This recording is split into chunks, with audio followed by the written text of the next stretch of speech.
Hello everyone, welcome back to another banger video. Today we're going to be talking about the world of parallel computing in Python. We're going to compare Python's threading and multiprocessing and help you understand when to use which. So yep, let's hop right into it. So in Python, threads are lighter than processes and share the same memory space.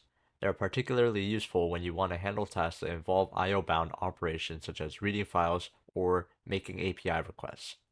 On the other hand, multiprocessing mimics the structure of threads but uses separate memory space for each process. This makes multiprocessing helpful when dealing with CPU-bound operations that require heavy computations. So let's take a look at an example where threading can be useful.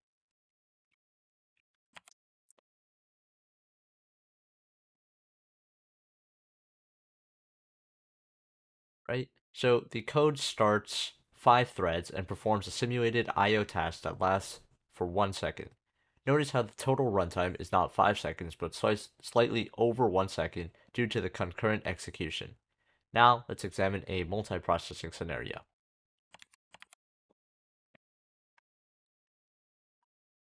In this example, we're performing a CPU-bound operation. We're calculating the sum of squares for a range of numbers.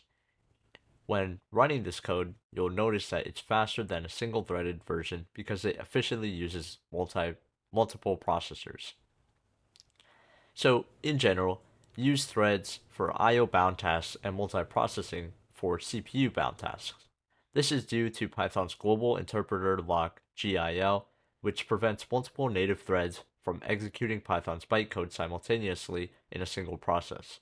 So for tasks that require heavy computation and can run in parallel, multiprocessing will bypass the GIL and allow the task to run on different CPUs.